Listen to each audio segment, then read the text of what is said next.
¿Cómo están? Bueno, veo que hay gente que no conozco y gente que... Habitualmente, en estas instancias, yo soy el que presenta al que expone. Hoy es una situación medio complicada porque está raro como autopresentarse, pero voy a presentar en contexto la charla. A ver, la instancia de hoy se llama Ateneo Abierto, ¿no? El Ateneo Abierto en la vieja Clínica 1 no existía, es un producto en cierta medida del pasaje universitario.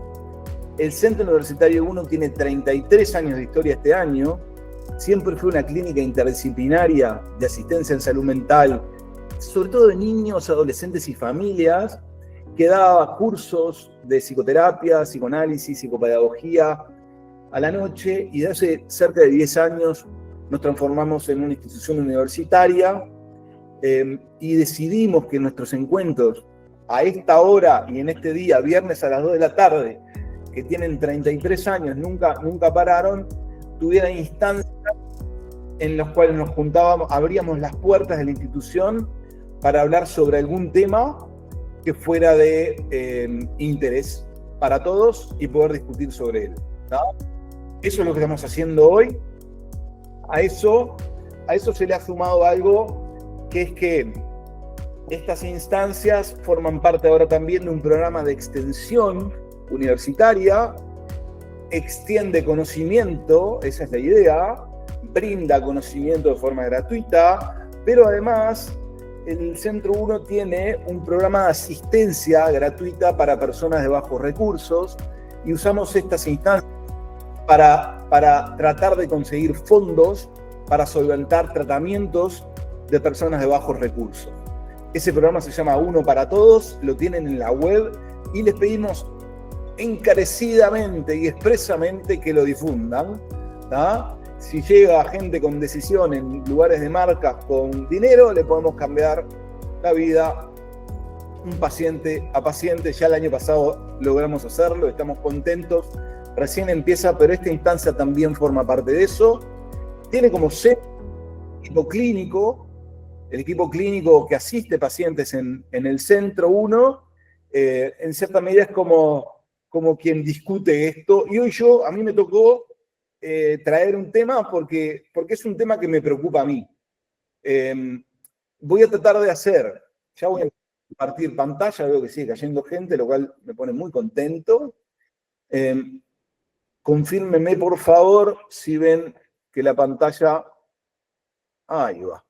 ¿Sí? ¿Ven pantalla? Gracias, Mari, ahí te vi. Denme un segundo que voy a ver si tengo todo en regla acá. Buenazo. Bien, ahí veo. Ok, creo que estoy en regla. ¿Saben lo que me pasó de un tiempo a esta parte? Que me pasó que la lectura del instituto... Yo soy médico, me presento a mí ahora. Soy Nicolás Bagatini, soy médico pediatra de base. Un infortunio de mi profesión hizo que dejara de hacer pediatría y me dedicara durante muchos años a la música y sacara muchos discos. Y después de eso empecé a estudiar psicoanálisis y me doctoré en psicología. Y lo que les traigo hoy es producto de que luego, mucho tiempo después de lo que leí acerca de dependencia afectiva en los institutos en que me formé, los pacientes hoy cada día me golpean en la cara de una forma que me hizo sentir que era necesario hacer una revisión más clínica, teórico-clínica, acerca de la dependencia afectiva, cómo se ve y cómo se aborda, ¿tá? Eso es lo que voy a tratar de hacer desde el lugar más humilde del mundo. Voy a tratar de terminar, son y 10, dejarnos 20 minutos para discutir, ¿tá? Al final, a ver qué surge, y pueden irme parando en el camino. Les pido que, en la medida de lo posible, abran sus cámaras, ¿tá? Y abran sus micrófonos si quieren, porque no es formal. Hoy hay que pensar que es como si fuera, como no hay un invitado externo importante, como si fuera una especie de discusión clínica nuestra, ¿tá? La dependencia afectiva y el miedo a la... digamos, no es un signo de debilidad, ¿no? En realidad, hoy lo que les voy a plantear es que son, en su raíz, la manifestación de una desregulación de un sistema de supervivencia, que es el sistema del apego. El sistema del apego, que yo lo leí muchas veces, pero es difícil agarrarlo clínicamente, más allá de saber los tipos de apego. Entonces, lo que les voy a proponer hoy es que la dependencia afectiva es multifacética, y voy a utilizar una metáfora central, ¿tá?, que es la del detector de humo hipersensible. No es mía, ya les voy a decir de quién es un psiquiatra llamado Jessen. ¿Qué quiere decir eso? El sistema de apego diseñado por la evolución para protegernos, en realidad en los pacientes con esta problemática, dispara, ¿sí?, como un detector de humo cuya función es asegurar la seguridad. Cuando les voy a plantear que son las experiencias tempranas que descalibran el sistema, esto probablemente no sea novedad para ustedes, y que eso genera que haya a veces en algunos pacientes, no voy a poder compartir mucho material clínico, pero a veces alarmas ensordecedoras de pánico y ansiedad ante un incendio que no existe, o ante señales ambiguas de distancia, un mensaje que además no tiene respuesta inmediata, ¿no? Entonces eso genera múltiples veces diferentes tipos de fenómenos. Y además voy a explorar sobre el final el conflicto psíquico central, al inicio, perdón, el conflicto psíquico central, que pienso que es el que subyace a la dependencia. Y voy a tratar de recorrer rápidamente las raíces psicoanalíticas, ¿sí?, hasta la formulación actual contemporánea que aborda el apego y otras corrientes que yo pienso que hacen que el lenguaje sea más común y más fácil de compartir. ¿Tá? Entonces, con eso como base, ahí tienen un poco el esquema de la charla de hoy. ¿Tá? Abordamos primero el conflicto psíquico central, que es la tensión entre ser un individuo y estar fusionado, ¿tá?, y las raíces psicoanalíticas de eso, cómo lo entendieron los psicoanalistas. Abordaremos después la teoría del apego, los mecanismos psicológicos que subyacen a ambas teorizaciones, qué se ve en la clínica y qué se plantea en el tratamiento. ¿Tá? Lo primero a saber es que en realidad, si uno agarra el DSM o la Clasificación Internacional de Enfermedades, ¿no?, esto que vamos a tratar hoy está abajo de muchas patologías. ¿Entienden eso? Es decir, no va a estar esto como patología del DSM. Esto está debajo de muchas patologías y explica los fenómenos clínicos de muchas patologías. Entonces, antes de analizar la conducta, que es lo que trae el DSM, y la manifestación clínica de la dependencia, lo que hay que entender es el conflicto intrapsíquico fundamental que sostiene la dependencia. Y esto es una tensión universal que tenemos entre la necesidad de fusión con otro y la necesidad de individuación. ¿Entienden eso? Voy a poner algún ejemplo de esto, pero la idea de esta primera sección es recorrer cómo lo pensaron los psicoanalistas para ir construyendo una comprensión del dilema individuación-fusión. ¿Tá? A ver, ¿cuál es la matriz del psicoanálisis? El psicoanálisis recorrió esto de múltiples maneras. Yo cuando enseño teoría psicoanalítica en la maestría en psicoterapia que tenemos nosotros, ¿tá?, yo les digo, ¿tá?, y eso es lo que voy a tratar de mostrarles ahora en este apartadito inicial, yo les digo a los alumnos, las teorías psicoanalíticas, todas las teorías, en realidad son novelas construidas por tipos muy cracks, muy inteligentes, y que se aproximan, ¿sí?, a la realidad de sus pacientes, ¿sí?, pero que en general quedan cortas para describir la experiencia humana. ¿Entienden eso? Es decir, los autores de la psicología, ¿sí?, sus desarrollos tienen carácter teórico para aproximarse a algo, pero no son ese algo. Entonces, empiezo por Freud. Eso es bien importante mantenerlo, porque si no, imagínense que vamos a estar tratando de ajustar lo que tienen los pacientes a lo que dicen los autores, en vez de al revés. ¿Entienden? Hay una metáfora para esto en investigación en psicoterapia, que es el lecho de Procusto, que era un posadero que, si tenías las patas muy largas, te cortaba las patas, así entrabas en la cama, y si las tenías muy cortas, te las estiraba, ¿no? Entonces, con esto en mente es que les traigo esta sección, y no se preocupen de recordarlo mucho porque yo este material se los voy a dar, y además hay, sobre el final de la recorrida psicoanalítica, hay una tabla, que voy a llegar a ella, ¿está? Pero es importante entender cómo lo entendía Freud. Freud habló de la Hilflosigkeit, creo que se llama así, traducida como indefensión. Esto ya lo trae en psicología, en neurología para psicólogos, ¿no? Y dice que en realidad hay una necesidad, una dependencia fundada en la biología misma, ¿no? La indefensión, el desvalimiento, el desamparo del bebé, ¿no? No es un estado psicológico opcional, es un hecho biológico. Es prematuro digamos, para valerse solo, es incapaz de realizar cualquier acción específica, ¿no? Entonces, eso hace imprescindible la intervención de un cuidador, de alguien, comillo, experimentado, que vaya interpretando lo que le sucede y digamos, sosteniendo, ¿sí?, al bebé, y no es una elección, es la condición para la supervivencia. Entonces, el pánico al abandono que experimenta el adulto con dependencia afectiva no sería meramente un miedo psicológico a la soledad. Y acá empiezo con por eso la individuación, ¿no? En realidad es la reactivación afectiva, si lo tomamos desde Freud, afectiva y somática, física, primaria, de un estado en que el organismo lo registra como potencialmente mortal. ¿Ok? Después Freud integra esto con su teoría libidinal en el conjunto de Allen-Lung, disculpen mi alemán, ¿no?, o apuntalamiento. Y dice esto ya es más complicado, que la pulsión sexual se apoya en la autoconservación. Él habla de primacía de pulsión sexual, pero dice que está al servicio de conservar la vida, ¿no?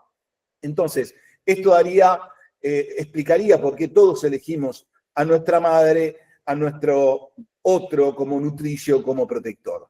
Dije que no iba a meterme mucho en el detalle, vuelvo a decir que esto está en los textos originales. Mi intención acá es que vean cómo todos hablan de lo mismo con diferentes palabras y que quizás algunos de estos términos para algunos pacientes nos resuenen y nos sirvan, ¿sí?, y otros de otro autor resuenen para otros pacientes. Yo después voy a agarrar y hilar todo con el apego. Ahora, después aparece la hija de Freud, Anna Freud, y René Spitz, que ¿qué dicen? La psicología del yo con Anna Freud transforma esta dependencia en realidad de una condición biológica a una tarea evolutiva. Dice, Anna Freud habla de las líneas del desarrollo, se las pongo ahí, ¿no? Y dice que esta es la progresión esperada de un niño que va de la inmadurez a la madurez. Y la línea más fundamental sería la autosuficiencia emocional, ¿no? Y lo que ella dice, la constancia del objeto. ¿Han escuchado hablar de eso? ¿De la constancia del objeto? Yo les invito a esto. Si tienen bebés cerquita, ¿tá?, menos de 11 meses, ¿tá?, tú le pones esto. Yo tengo una piedrita acá, ¿no? Le pongo la piedrita enfrente del bebé, el bebé empieza a jugar con esto, y si me la pongo atrás, el bebé no sabe dónde está, piensa que desapareció totalmente, ¿está? Y, exacto, Mari, incluso desde Piaget, piensa que desapareció el objeto, lo va a buscar por cualquier lado, pero no va a ir atrás de la espalda a buscarlo. Luego de los 11 meses, ustedes miran bien, los bebés empiezan a llorar cuando se cambian de brazos, ¿está? Y si tú haces el mismo juego, va a ir a buscar el objeto atrás de tu mano, digamos, de tu espalda. ¿Eso qué quiere decir? Que el bebé ha aprendido cognitivamente, ¿no? Ha desarrollado una capacidad que es saber que esto, ¿sí?, a pesar de no verse, existe en otro lugar.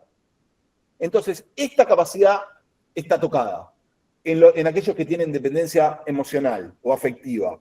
La capacidad para saber que mi mamá, ¿sí?, que aquello que me calma, no sigue existiendo a pesar de que yo no la vea conceptualmente. Esto es una característica psicológica fundamental. Pero no solo eso. El trabajo de Anna Freud, digamos, ¿no?, René Spitz, que era un psiquiatra que vivió en la época de la posguerra, le dio a esto que estamos hablando una validación empírica, porque estudió la carencia afectiva en orfanatos y hospitales y observó dos cosas. Los nenes que habían quedado huérfanos, ¿sí?, empezaban a deprimirse en las camas, perdían el contacto visual y algunos morían, ¿sí? Es decir, los niños separados de sus madres llegaban a morir y llamó a eso la depresión anaclítica, un síndrome depresivo severo, con llanto inconsolable, pérdida de peso, ¿no? Ahora, si esos niños, ¿no?, comenzaban a ser cuidados por un cuidador, el cuadro era reversible.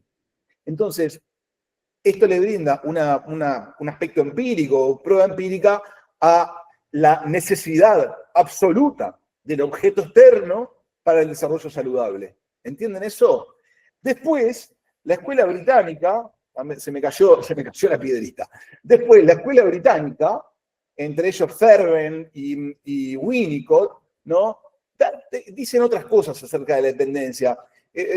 Ferben cuestiona a Freud y dice, che, la libido, digamos, el impulso erógeno que decía Freud, no es búsqueda de placer, es búsqueda de objeto. Es decir, le pone la dependencia en un lugar central, ¿no?, al objeto, al otro, en un lugar central. Y dice que el desarrollo no va de la dependencia a la independencia, sino una dependencia infantil inmadura a una interdependencia, ¿no? Es decir, lo patológico no es que se dependa, sino, dice Ferben, quedar fijado en un modo infantil de dependencia.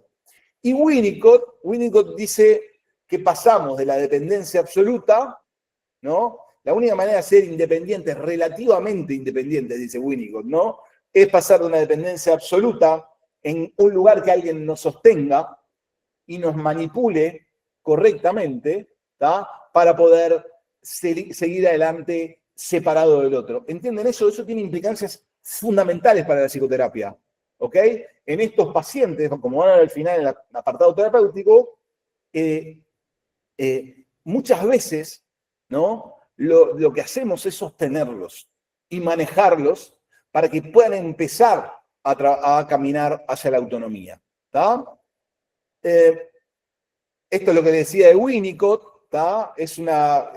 Tiene necesariamente que transitar la dependencia absoluta a la relativa, a la independencia que nunca es total, ¿no?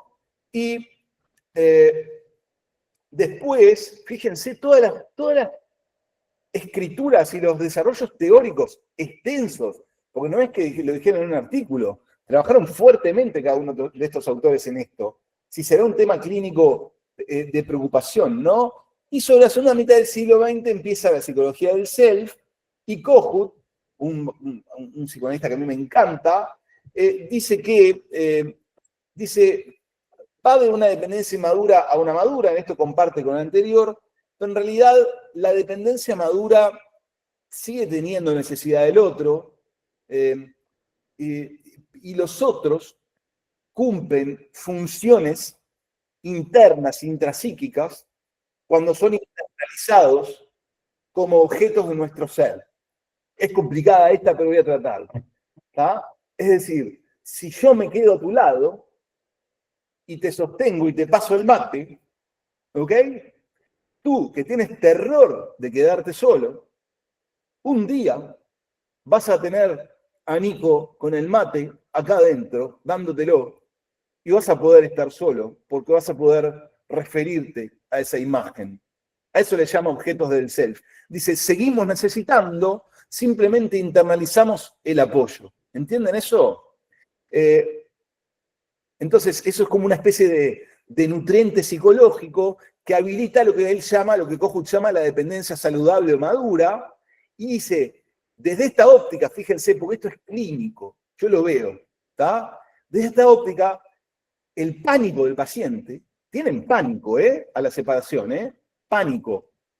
El pánico del paciente en realidad es un pánico a fragmentarse, a que el self, a que la constitución misma de la personalidad, del sí mismo, se fragmente y falle en su consistencia. Uno, cuando aborda esto, se da cuenta que los pacientes no le pueden poner nombre. No le pueden poner nombre. Uno tiene que ir ayudándolos a representar sensaciones físicas y a veces son, digamos, representaciones fragmentarias, ¿está? Y Otto Kemper, que está en la misma escuela, en realidad en las relaciones de objeto, describe algo que es una defensa característica de algunos de estos pacientes, que son aquel que no necesita a nadie. Es decir, hay un self grandioso pero es patológico y esconde en realidad una dependencia muy, muy importante.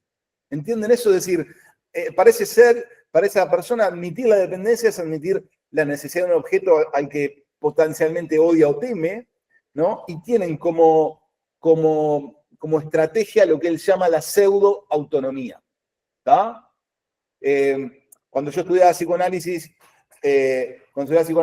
me decían, había un paciente clásico que era el hombre de negocios, así decían, que era teóricamente un muy mal tipo, que trataba a todo el mundo muy mal, que no necesitaba a nadie, ¿no? Y que un día su vida se desmoronó cuando murió su amante, que era quien lo sostenía, y se cayó su vida. En realidad él aparentaba una pseudo-independencia, pero no la tenía. ¿Tá? En Francia, les traje a André Green, que es como si fuera el Messi francés en el psicoanálisis en el momento actual. No sé si conocen su trabajo de la madre muerta. ¿Conocen eso? André Green aporta un concepto clave para mí, para entender la dependencia más desorganizada, sobre todo. La madre muerta, la mère morte, se dice, ¿no? En realidad, no es que la madre esté físicamente ausente. A mí me sirve pensarlo con la depresión postparto esta. Está psíquicamente muerta, ¿ok? Deprimida, apagada, presente como cuerpo, pero ausente como sujeto, y le ofrece al niño un vacío mental. Y entonces el niño que está en su dependencia absoluta trata de investir a la madre y se encuentra con nada. Y se esfuerza desesperadamente por sobrevivir hasta que se retira, ¿no? Crea un agujero, esto dice Green, en la mente, un duelo blanco, porque no hay nadie muerto realmente. Entonces estos pacientes replican el trauma buscando parejas emocionalmente no disponibles. ¿Tá? Se aferran no a la persona, sino a la ausencia. ¿Tá? Entonces, a ver si nos queda alguno más. Los latinoamericanos, fundamentales. ¿Tá? Y ya terminamos con teoría. Pillon Rivière, ¿no? Pillon Rivière decía que la unidad de análisis no era el individuo aislado, sino el vínculo y los grupos internos. Entonces ahí Pillon lo pensaba no como una dependencia entre dos, ¿no? Sino como una especie de organización vincular con roles, expectativas y ansiedades a nivel mental. Esto es muy parecido a lo que describió Bowlby después con el apego, ¿no? Entonces la dependencia afectiva se entiende como, digamos, como un vínculo que se quedó fijado a posiciones de incapaz, de persona que necesita cuidado. ¿Les ha pasado eso? No sé cuántos psicólogos hay, pero muchas veces los pacientes se presentan como pobrecitos que necesitan que nosotros les solucionemos la vida, ¿ok? Y el trabajo, arduo trabajo, es tratar de que se ocupe de sí mismo. ¿Ah? Porque están sostenidos por una familia otras veces, o no solo por el otro, sino por una familia. Y entonces ahí el aporte de Pillon es que la ansiedad ante la pérdida del otro no es solamente mental, intrapsíquica, sino también es ante la pérdida del apoyo del grupo. Entonces el detector de humo acá no solo avisa del posible fallo del individuo, sino de que se desarme la trama de los vínculos que sostienen una identidad. ¿Quién soy si no soy parte de este grupo de ciclistas que van en pelotón? ¿Quién soy si me meto solo y me corto solo? ¿Cómo me sostengo? ¿Quién soy yo? ¿Ok? Entonces, esa es la mirada de Pillon. Y Blecher, otro crack perdido del río de la Plata, profundiza y habla de lo aglutinado. Dice, en los estratos más primitivos de la personalidad, no hay relaciones de objeto, es decir, no estoy yo y vos, sino que hay como una especie de masa indiferenciada, una amalgama entre self, objeto, ambiente, ¿no? Está todo aglutinado.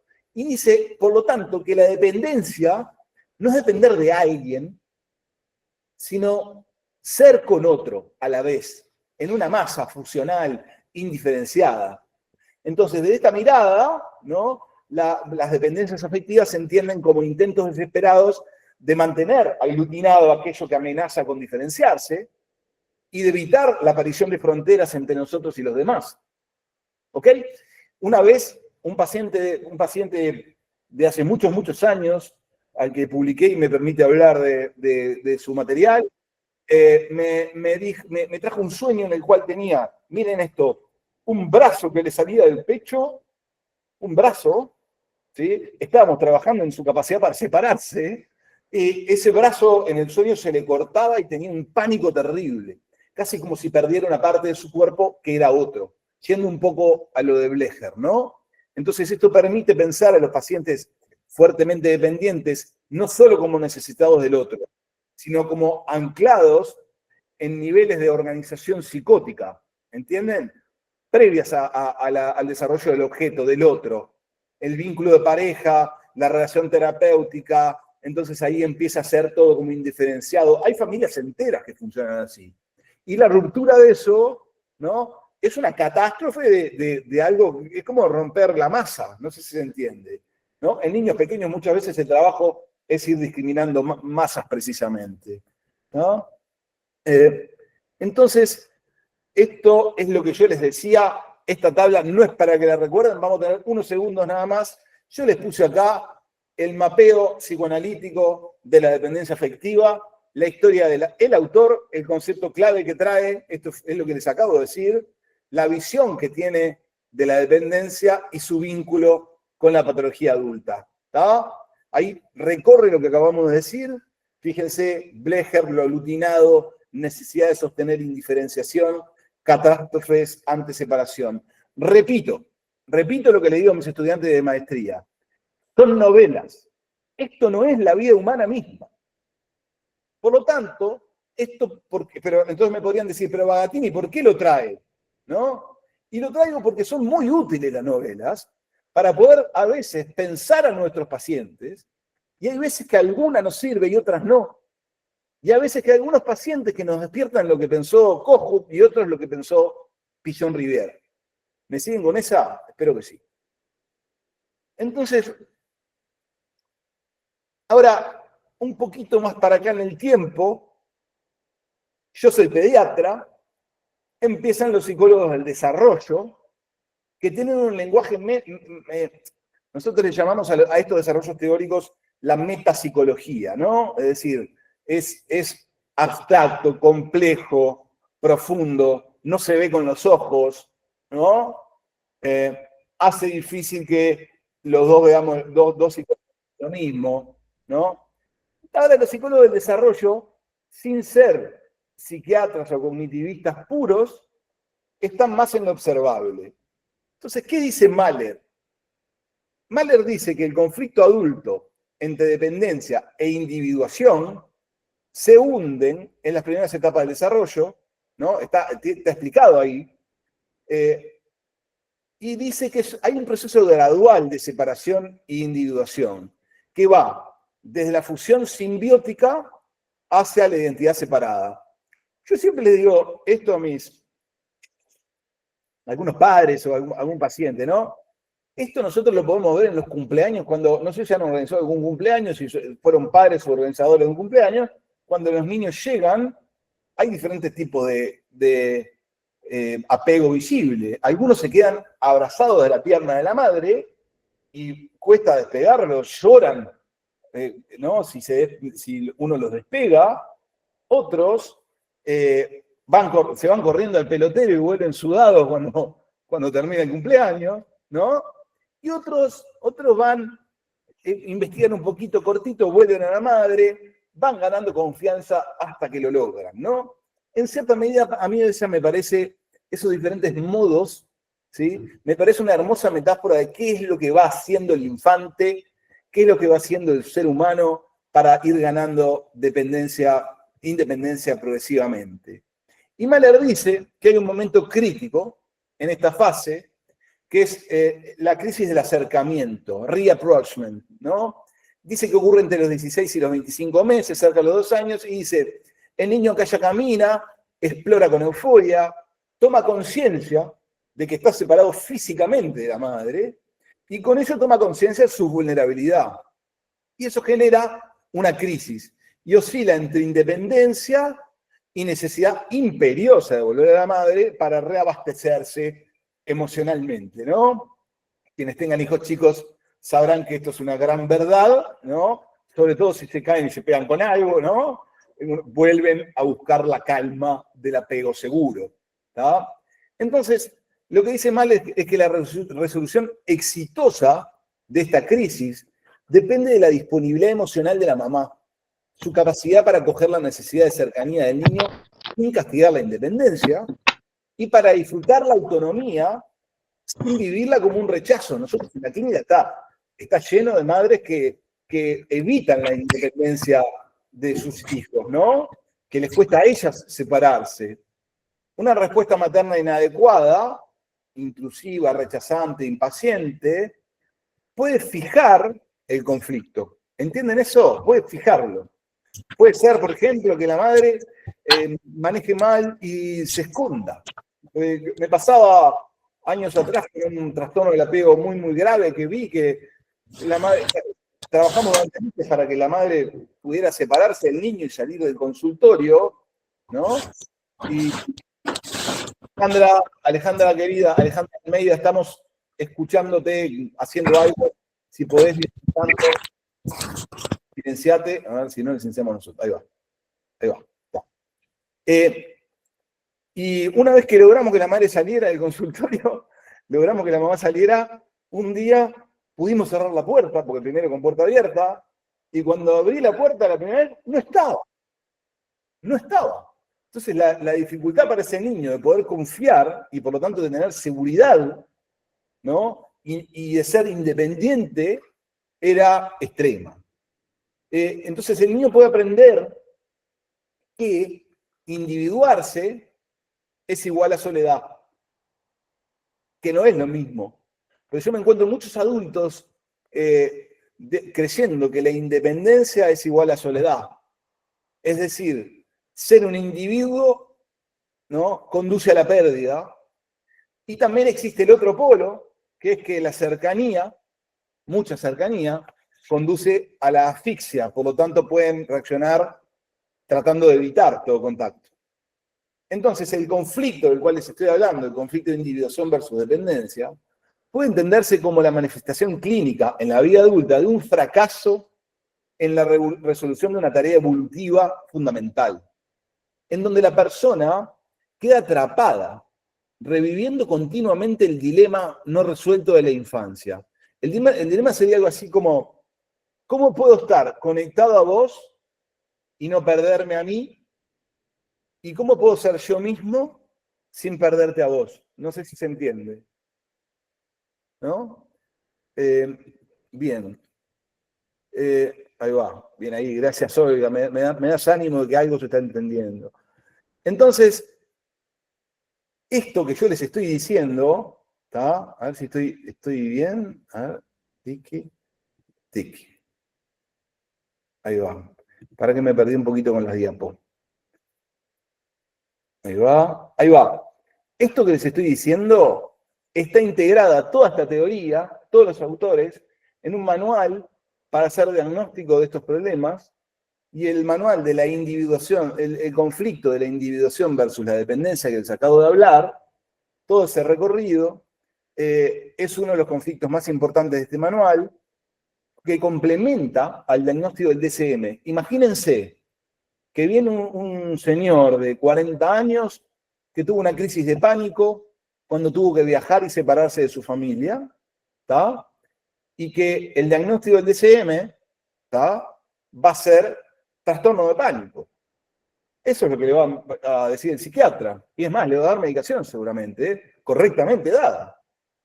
Ahora, en psicoterapia, cuando empezamos a investigar, en realidad cuando estaba en los años de chiquito, ¿ok?, le pasaba lo que yo les acabo de decir, se quedaba apretadito así de la mamá.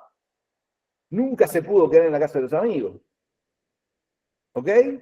Y siempre estuvo sostenido por sus vínculos sociales, familiares, de apoyo, del barrio, de la comunidad, hasta que un día tuvo que, por razones laborales, viajar e hizo la crisis.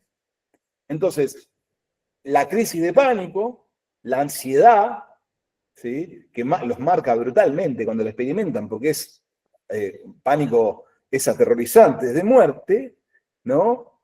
Tiene una explicación evolutiva en este dilema que yo les acabo de decir. ¿Y qué hace el OPD? El OPD es simplemente un sistema diagnóstico que complementa al DCM y dice, che, además de la crisis de pánico, tiene una conflictiva con la individuación y la dependencia de tal gravedad, ¿tá? Y sobre todo está en tal modo, que ahora yo les voy a mostrar, porque, ¿qué dice el OPD? Bueno, las personas, si tienen este conflicto sin resolver, se dividen en dos tipos de afrontamiento. Lo afrontan de dos maneras. De forma pasiva, es este paciente que yo les conté. Si se van a separar, están angustiados, ¿no? Temen a perder al amor de su pareja, ¿no? O si se van a separar de su pareja, si se van a divorciar, están devastados, ¿no? En general, esto es muy frecuente, subordinan sus deseos a los de su pareja. Hace unos años atrás me decían, no, Nico, mirá, no me gusta, él no mi novio, no me gusta, no me parece demasiado inteligente, no me trata bien, pero no lo puedo dejar. Estoy a su lado mientras mira a Nacional perder. Y yo soy de Peñarol, ¿no? Perdón por los bolsos, por tirar verdades en una conferencia, perdón. ¿Ah? Buscan la fusión, evitan responsabilidad de tomar decisiones. Esto es un síndrome, chiquilines, amigos, característico. La creencia subyacente es necesito al otro para existir.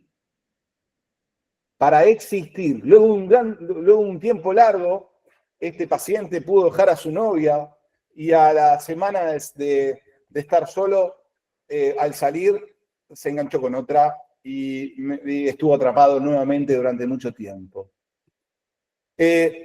La otra forma de afrontarlo es el modo activo, dice el OPD. En realidad lo que los angustia es la cercanía, porque la intimidad se vive como una amenaza de fusión. Esto parece muy loco, lo que les estoy diciendo, ¿no? Yo digo, aquellos que no son psicólogos piensan, Bagatini está delirando.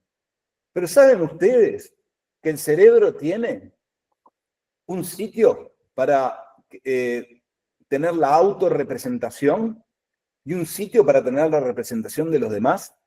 Esto yo cuando lo vi descrito en los papers, en los trabajos científicos, me sorprendió mucho. Los ponen en resonancia magnética, ¿ok? Y les dicen, bueno, piense en qué lo hace ser usted, ¿no? Y en ese momento se ilumina la parte central del frontal, algunas líneas. Ahora piense en su mamá, en su papá, en su mejor amigo, y se ilumina las partes laterales del parietal y el prefrontal. Eso, se los digo, les explico que hay una base orgánica para que la idea de nosotros mismos y la de los otros esté diferenciada. Y que hay pacientes que eso lo tienen mezclado.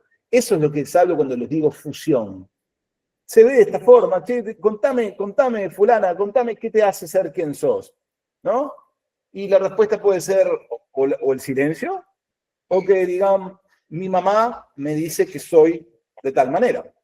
¿Entienden eso? Es decir, no hay un pensamiento diferenciado, no hay una identidad diferenciada, y estos pacientes pueden desarrollar miedo a la fusión, con una autosuficiencia exagerada, reprimiendo la necesidad de apoyo, evitando comprometerse, y todo el mundo puede verlos como fuertes, pero en realidad la creencia subyacente es, si me acerco demasiado, me ahogo. La pseudoautonomía, no la autonomía relativa, que es lo que tenemos todos, protege contra la vulnerabilidad de depender. En realidad, la angustia por debajo es la misma. ¿Está? ¿Cómo vivimos hasta acá? ¿Estamos bien? Y lo que hicimos fue, gracias, no saben esas manitos, las manitos me vienen bien, ¿eh? Lo que hicimos fue hacer un recorrido un poco generalista, les diría yo, de la teoría, ¿no? Por detrás de la dependencia emocional. Sí, María José, me das tiempo a tomar el mate.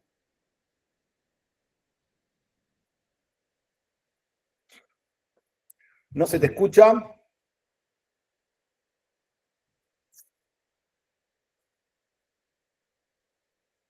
Aló, María, ¿estás ahí o sigo? ¿Puedo Sí, hacer una Solange. pregunta? Disculpa la ignorancia, pero entonces quiere decir que las personas que tienen miedo a fusionarse en realidad tienen un problema de raíz orgánico. En ese caso, ¿cómo se trabaja? No, gracias por esa pregunta, gracias por esa pregunta. Primero, que haya algo de raíz orgánico no quiere decir, de raíz orgánica no quiere decir que la psicología no pueda cambiarlo, ¿está? Digamos que no te quede eso. No, yo te estaba hablando de que el ejemplo podría ser el autismo, en los trastornos de personalidad también, ¿tá? Yo te estaba hablando que el cerebro tiene un sitio para representarse a sí mismo y representarse a los demás. Y que hay veces que la función de la discriminación entre uno y el otro, en el psicoanálisis se llama del self y el objeto, está tocada, ¿tá? Está comprometida. El trabajo con eso lo voy a abordar sobre el final, pero el trabajo con eso es precisamente favorecer discriminación. Y te pongo un ejemplo ahora, Solange. Sería que quede muy claro que tu mente y la mía no son lo mismo. Entonces, te podría decir, no sé si entendí bien lo que me acabas de preguntar, entendí que me decías que tener algo orgánico era difícil de tratar. ¿Lo entendí bien? No. No, ¿viste? Entonces ahí vos sos vos, no soy yo. ¿Qué me querías decir entonces?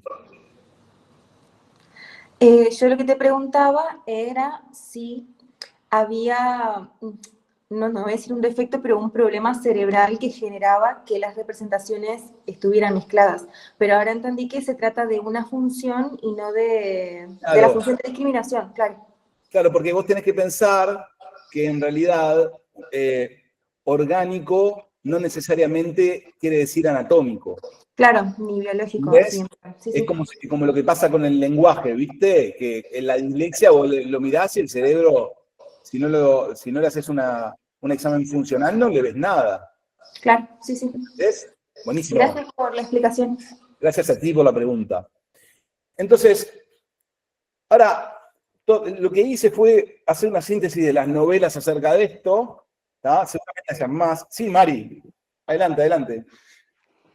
La pregunta de Solange me hizo pensar algo. Si vos tenés este paciente en psicoterapia, ¿no? Sí, Que tiene como esta fusión, ¿no? Y entonces sí, en una neuroimagen se vería como esto mezclado, como vos planteabas. Y después sí. del tratamiento hay como a nivel del conflicto intrapsíquico, hay una evolución positiva, ¿no? En esto de la Sí, discriminación. sí. ¿La imagen se vería diferente? Sí, Sí. está escrito eso, sí, sí. Por ejemplo, he escuchado que hay un estudio de los taxistas de Londres que tienen Sí, determinadas zonas del cerebro que tienen que ver como con la organización visoespacial más desarrollada que la media de la población de Londres. claro, Bueno, claro, son tipos que están todo el claro. tiempo trabajando con eso. Pero entonces Sí. hay como un impacto también que se ve en la imagen. Sobre todo en TFP se hace muy poco, ¿no? Los estudios de psicoterapia con demostración imagenológica son pocos, pero sobre todo en TFP yo he visto que los cambios estructurales, de la estructura psíquica, digo, tienen representación en cambio de estructura cerebral, ¿está? Eso es lo que determinó que Eric Kandel en el año 2000, psicoanalista vienés y neurocientífico, ganara el Nobel, ¿está? Planteando que la plasticidad cerebral del adulto existía y que la psicoterapia lo que era precisamente un trabajo sobre plasticidad cerebral. Lo que pasa es que nosotros tendemos a pensar que el cerebro y la mente son cosas separadas, pero porque somos cartesianos por naturaleza, ¿no? Pero no, si no, no estaríamos haciendo todos los esfuerzos culturales que hacemos para cambiar la estructura del pensamiento de múltiples problemas que tenemos como sociedad, ¿no? Bien, pero sí, la respuesta es sí. ¿Tá? Una vez establecido entonces ahora el conflicto, individuación versus dependencia, ¿tá? Lo que es fundamental es comprender cómo el dilema se expresa y se manifiesta en la conducta. Eso se trata del apego, ¿tá?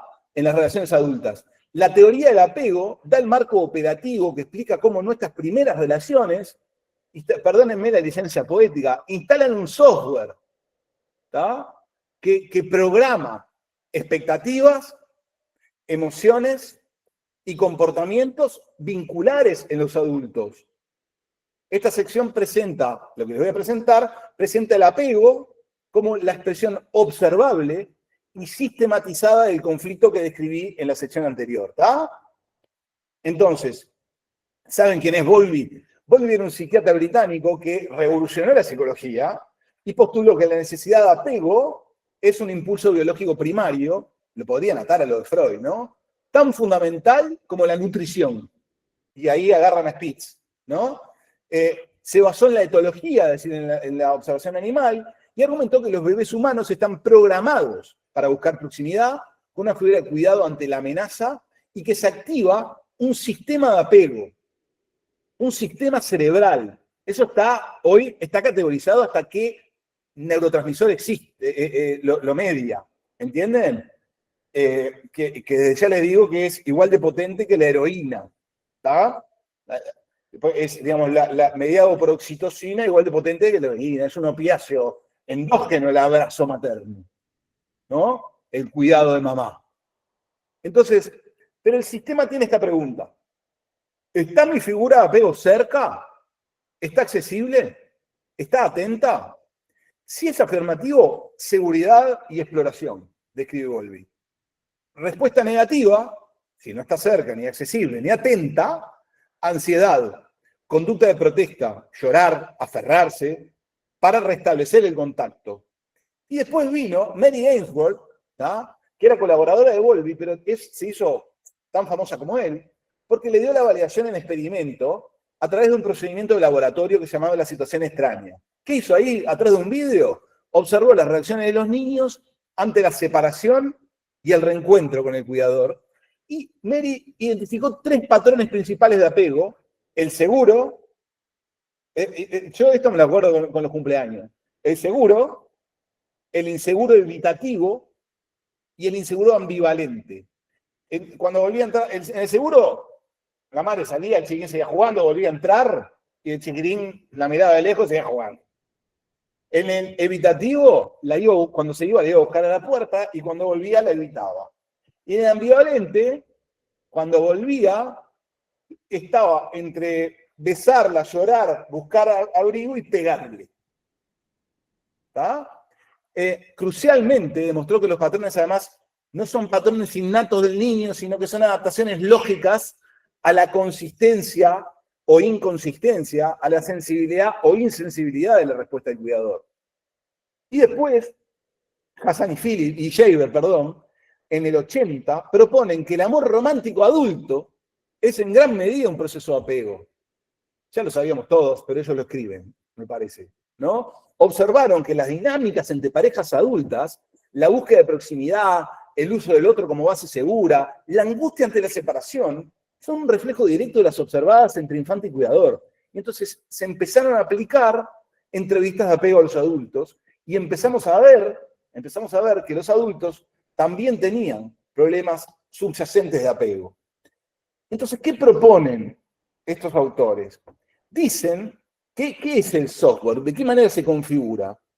Dicen esto: a partir de miles de interacciones tempranas, el niño desarrolla lo que Bowlby llama modelos operativos internos, internal working models en inglés, que son como esquemas mentales o representaciones cognitivas, ¿tá? Por eso yo les hablo de un software, ¿no? Programado, predictivo, que tienen un conjunto de creencias y expectativas sobre uno mismo y sobre los demás en los vínculos. Y los modelos, dice Bowlby, responden a 2 preguntas fundamentales. Los modelos internos, ¿no? La primera es: ¿soy una persona digna de amor, cuidado y atención o no? Nuestro trabajo como padres y como terapeutas, verán, es precisamente que esto sea respondido con un sí. ¿Está? Y lo segundo es: ¿los demás son confiables? ¿Son responsivos? ¿Están disponibles si yo los necesito? Idem, como padres y como terapeutas. Entonces, un niño con un cuidador consistentemente sensible desarrolla un modelo seguro. Soy querible, los demás son confiables. Y un niño con un cuidador inconsistente, negligente, podría desarrollar un esquema que fuera, tengo que esforzarme mucho para ser querible y los demás son impredecibles. O no puedo contar con nadie. Es mejor no necesitar a nadie. ¿No? Puesto en estos términos, a mí me resulta aún más claro lo que le venía diciendo.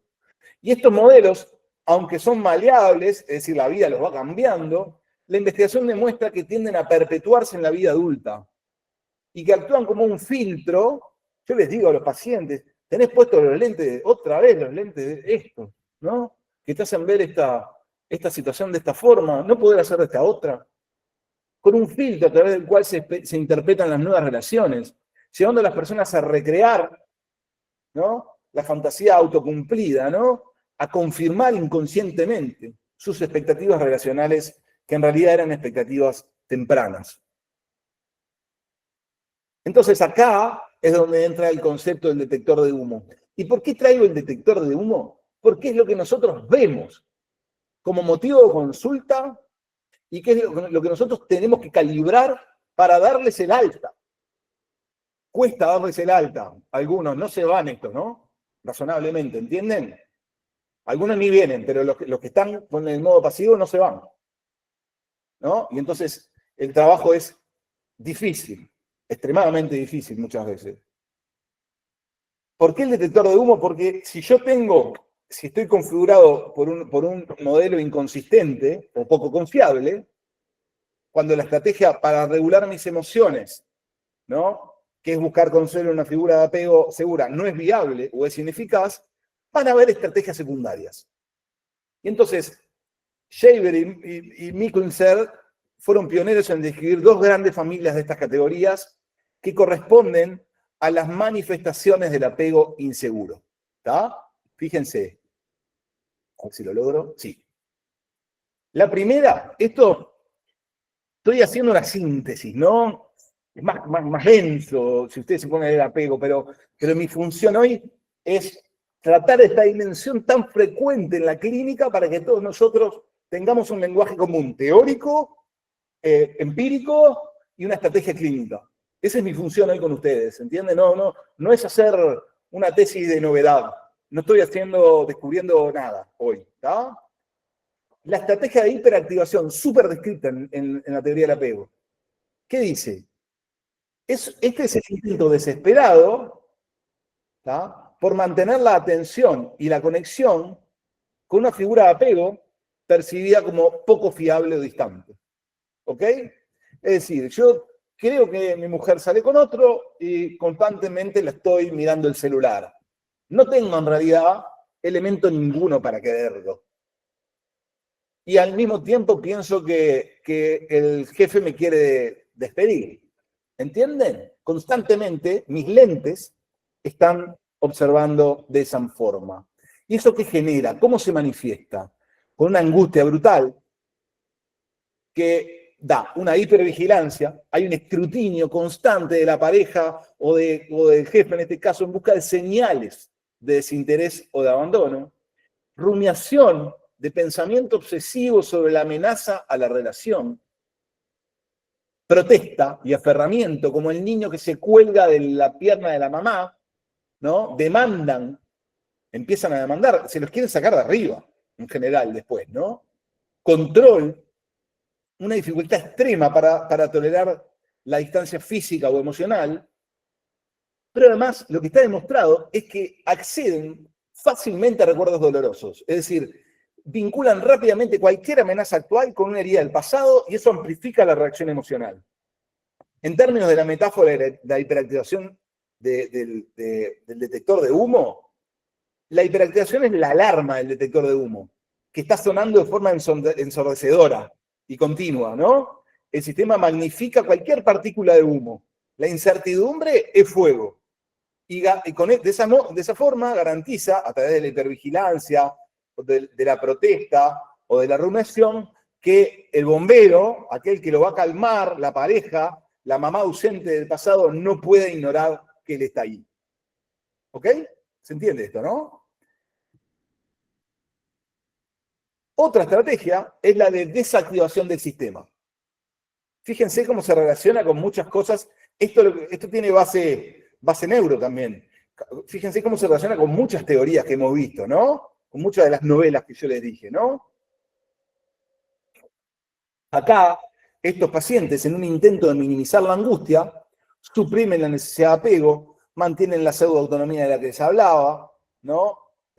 Y acá suprimen pensamientos y emociones, ¿no? Hay un esfuerzo activo por no pensar en temas relacionados con la intimidad, con la vulnerabilidad, se distancian emocionalmente, evitan cercanía, interdependencia, se muestran como autosuficientes, compulsivamente autosuficientes, y excluyen defensivamente los recuerdos dolorosos, ¿no? No pueden, si uno les pregunta, no recuerdan su infancia. Esto es un hallazgo de la investigación impresionante. Si tú tienes un trastorno de la personalidad, que en general tiene el apego tocado, tú le preguntas por su infancia, no hay recuerdos.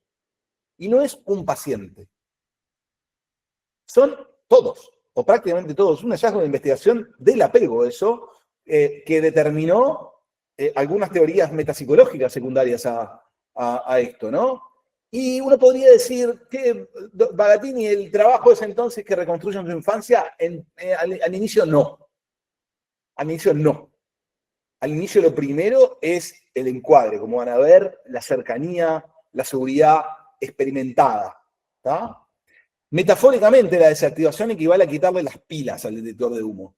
Para evitar la molestia de la falsa alarma, se anula el sistema. Y provoca una sensación de control, ¿no? Pero deja a la persona vulnerable al incendio porque no tiene alarma alguna, ¿no? Cuando les ponía el ejemplo del amante que fallece y el señor se descompensa. Estas estrategias de hiperactivación o de supresión no son elecciones conscientes, sino es una expresión como automática de los modelos operativos internos subyacentes.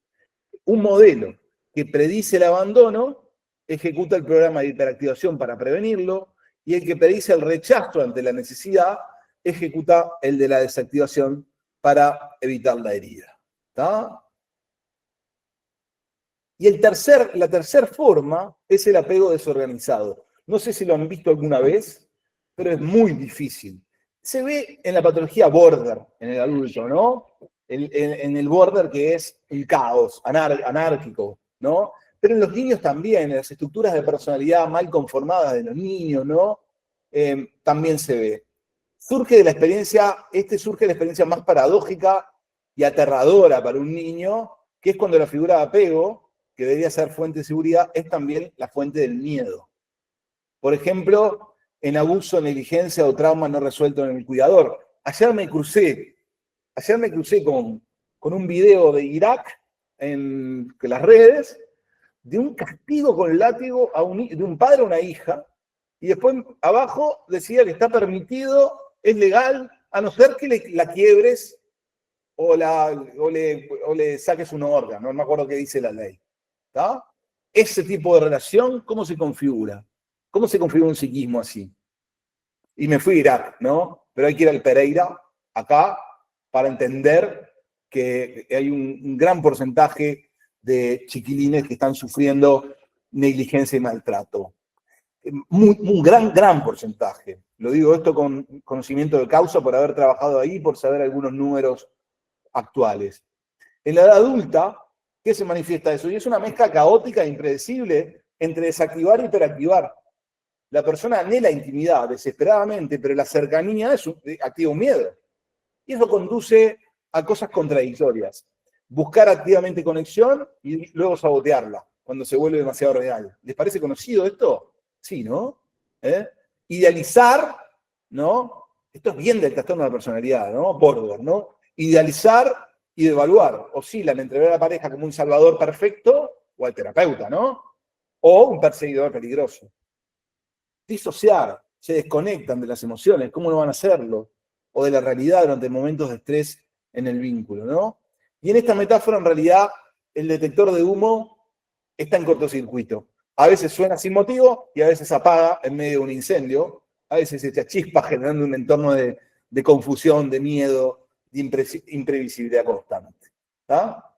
Fíjense, vuelvo a decirles que esto va a quedar colgado en la página del Centro 1, que tiene una página de recursos abiertos, va a estar la conferencia colgada y va a estar el PDF colgado, además de un resumen de la conferencia que estamos haciendo, ¿está? Digo para que no tengan que sacar nota, acá está la comparativa de las diferentes matrices o modelos de trabajo interno del apego, ¿no? La dimensión y que en el seguro, en el ansioso, en el evitativo, en el desorganizado, ¿no? El seguro es digno de amor, los demás son confiables, busca flexiblemente apoyo y el detector está calibrado normalmente. En el ansioso no es suficiente para los demás, son impredecibles, lo hiperactiva y está hipersensible. En el evitativo, soy autosuficiente, no son confiables los demás, está desactivado. Y en el desorganizado, como les acabo de decir, soy malo, estoy dañado, los demás son peligrosos, es caótico y en cortocircuito. Bien. ¿Venimos bien? Yo cada vez que finalizo una sección les pregunto. Entonces vimos el recorrido teórico de los múltiples autores del psicoanálisis y de la psicología del desarrollo y de los manuales que lo hacen operación cuantificable. Eso fue la sección 1. En la sección 2 les hablé de la conducta observable, ¿sí? De los modelos, de la teoría del apego y los modelos internos y por qué se ve esa conducta, ¿no? Como defensa a la fusión o a la separación, ¿está? Y ahora me voy a meter un poquito más, además de dentro de esos modelos internos, cuáles son los mecanismos psíquicos que sostienen la patología, ¿está? Entonces, el primero es la constancia del objeto que yo les hablaba hoy con la piedra, ¿no? Este concepto está desarrollado por la psicología del yo y las relaciones objetales. Yo les diría Hartman, Mahler y Winnicott, ¿ok? Y es la capacidad, yo les decía, de una persona de mantener una representación interna, total, integrada, estable, predominantemente positiva de una persona significativa, incluso en su ausencia física, o durante momentos de frustración y conflicto, porque eso es otro, podemos tenerla, pero si nos angustiamos a veces desaparece, ¿no? Pero incluso en conflicto, estoy seguro que mi mamá, mi papá, mi padrino, mi hermano, va a estar ahí en mi mente para cuidarme, ¿está? Es la capacidad de sentir internamente que el vínculo y el amor del otro persisten a pesar de la distancia o el desacuerdo. Imagínense que un déficit en este mecanismo psicológico convierte el dicho ojos que no ven, corazón que no siente, en un opuesto que es aterrador. Ojos que no ven, vínculo que desaparece. Vuelvo a pedir perdón por las licencias poéticas, pero cuando la otra persona no está presente y proporcionando reaseguramiento constante, físico, digital, mensaje de texto, ¿no? La representación interna se desvanece. O se tiñe negatividad, ¿no? Que esa es otra cosa, ¿no? No está para mí o no me quiere. Entonces la ausencia no es una pausa temporal. Es igual a que no hay vínculo. Porque no existe. Así como la piedrita, si yo la pongo atrás, no está más. Si mamá no está, no existe. Y si mamá no existe, yo estoy muerto de miedo. Esto activa un pánico primitivo, ¿entienden? Y esta es una de las razones fundamentales por las que el detector de humo se dispara ante la mera distancia. Si la mente no puede retener una imagen interna segura y constante de la relación, de la seguridad, cualquier ausencia se interpreta como si hubiera dejado de existir el otro y desencadena la alarma, ¿ok? Esto, que parece loco, es súper real. Lo veo todo el tiempo en adultos que funcionan en la vida, ¿está? Me debo recordar que no puedo poner, ay, perdón que los dejé de ver. No, pará. A ver, tic, ahí. Ahora, hay otro mecanismo psicológico que es responsable de esto, ¿está? Que es la mentalización. ¿Han escuchado hablar de mentalización? No. Quienes vengan a los Ateneos van a escuchar. La mentalización es un concepto, digamos, es una teoría, es una técnica desarrollada por un inglés llamado Peter Fonagy, que hasta el año pasado fue el director del Centro Ana Freud de Londres, y se define de esta forma. Es una capacidad para comprender el comportamiento, tanto propio como el de los demás, en términos de estados mentales subyacentes como pensamientos, sentimientos, deseos o creencias. Yo acá veo a Flavia, por ejemplo, hola Flavia, te estoy viendo, está así, con la mano y la lapicera, y yo tiendo a pensar que, además hizo que sí con la cabeza, entonces tiendo a pensar que está atenta, ya sé que no sabe mucho de mentalización, y por lo tanto me esfuerzo en que lo comprenda, y soy consciente además de que tengo interés en que lo fije. Y además se lo estoy metacomunicando ahora. ¿Está? Pero esa capacidad, algunas personas no la tienen. El ejemplo más claro de esto, ¿está? Es el autismo. ¿Han escuchado hablar que el autismo no tiene capacidad para decodificar situaciones sociales? ¿No? Lo que falla en el autismo es, para los cognitivistas, llamado la cognición social, la capacidad para comprender los deseos, las emociones, las intenciones del otro abajo de la conducta, pueden ser múltiples, aunque una persona tenga cara de tristeza, puede ser que no esté tan triste y que otra cosa lo explique, y lo mismo con uno mismo, ser consciente de qué explica la propia conducta. Yo en este momento, por ejemplo, sé que estoy bastante cansado de la semana, estoy con mucho interés en que ustedes me entiendan y a la vez estoy mirando la hora, ya sé más o menos cuánto queda, todo eso va determinando mi conducta, ¿entienden? Y esto, que es una característica puramente humana, los primates no humanos no lo tienen, ¿tá? Es una característica puramente humana que ha determinado la capacidad para la colaboración compleja y el desarrollo de la especie. Y falla en estos pacientes. Y les voy a mostrar cómo, ¿está? Porque en todo falla a veces, ¿no? ¿Está? Entonces les dije de qué se trata. Es en esencia tener la mente en mente, la mente del otro en mente, mi mente en mente. Una buena mentalización nos permite ser curiosos por el mundo interno de los demás, no dar por sentados que la interpretación que hacemos de la realidad es lo que es, cuestionarlas activamente. Es una capacidad frágil, en todo falla, y tiende a colapsar, ¿no? Cuando más la necesitamos a veces, pero sin duda alguna bajo el estrés de la activación del sistema de apego. Cuando una persona con apego ansioso siente la amenaza de la distancia, su capacidad para mentalizar está inhibida. Pierde la habilidad de considerar una explicación alternativa y benigna para la conducta de su pareja. El cerebro entra en modo de supervivencia y eso facilita conclusiones rápidas, catastróficas, en vez de reflexivas y matizadas. ¿Entienden?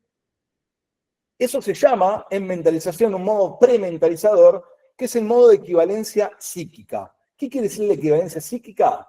Lo que mi mente piensa que el mundo es. Esto sirve cuando tenemos un león adelante. En ese momento entramos en equivalencia psíquica. Entramos a rajar, ¿no? No necesitamos dudar, reflexionar, cuestionar. Necesitamos sobrevivir, ¿no? Entonces, por ejemplo, ante un mensaje no respondido, una mente que mentaliza puede decir, bueno, capaz que está en una reunión, conduciendo, o necesita un momento para ella o él. La mente que ha perdido la capacidad salta a la conclusión que siente como una verdad absoluta. Lo que su mente piensa es, ¿no? No me responde porque no le importo. Un clásico, ¿no? Seguro que está enojado conmigo. Me va a abandonar. La reacción es vivida como una verdad. Es impulsiva, es emocional, no es reflexiva. ¿Tá? Y entonces, lo que se plantea es que hay un círculo vicioso entre la pérdida de la constancia del objeto, ¿no? Representación y percepción del otro alterada y frágil en ausencia, ¿no? Y por lo tanto una dificultad para mantener la separación o el espacio interpersonal. Necesitamos al otro al lado nuestro, ¿no? Lo que hace que se hiperactive el sistema del apego, como les dije, rumian, lo buscan, ¿no? y colapsa la capacidad para ver, para tener interpretaciones diferentes o plausibles, diferentes, digamos, reflexivas, ¿no? Eso lleva a una interpretación catastrófica y empiezan a decir, me va a dejar, es frágil el vínculo que tengo, ¿no? Y lo traen como convicciones, ¿no? ¿Se entiende? Que creo que estamos bien de tiempo, así que me pone contento. Ahora, ¿comprendieron esto? Los dos mecanismos psicológicos subyacentes, la alteración de la constancia del objeto como generalización y la falla en la mentalización. ¿Tá? Ahora, hay veces que esto es un rasgo, ¿no? Porque una de las grandes cosas que uno aprende siendo psicoanalista y que parece que los psiquiatras después del 50 empezaron a darse cuenta, porque de antes ya lo sabían, ¿no? Es que la vida psíquica no puede pensarse en categorías. Que las categorías existen, es decir, si yo estoy triste, con ideas de muerte, no quiero comer y no me quiero levantar de la cama, y la verdad que la categoría de depresión mayor me entra bien. No sé si se entiende decir, me categoriza bien.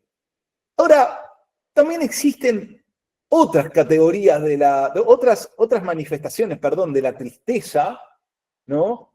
Que quizás no cumplan con la categoría de depresión mayor, pero que son un elemento de atención clínica. Entonces, o un rasgo, cuando está en un nivel más funcional, un rasgo de nuestra personalidad que no me genera problemas ni intrapsíquicos ni interpersonales. ¿Entienden esto? Es decir, que a lo que voy es, la vida psíquica se entiende como una dimensión. Los diferentes temas de la vida psíquica es bueno entenderlos como una dimensión. Y lo complejo es la relación entre esas dimensiones, ¿no?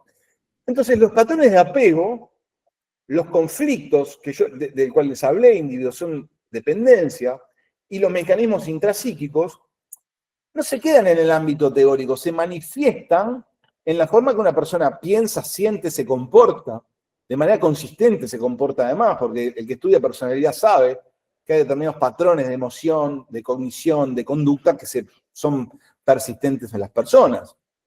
Y entonces, lo que yo voy a intentar hacer acá, en esta sección, es ver cómo esos patrones, pueden pasar de un estilo relacional a un trastorno de la personalidad. Cuando los patrones de dependencia o de contradependencia son rígidos, son pervasivos, causan malestar, cristalizan en un trastorno de personalidad. Pueden ser diferentes tipos de trastorno de la personalidad.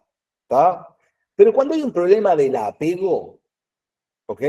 Cuando el apego está comprometido, el funcionamiento de la personalidad, todo está comprometido, y por lo tanto, tú puedes tener el cuadro clínico que quieras, pero tienes que avisar que es una estructura de la personalidad comprometida. Avisarte, ¿no?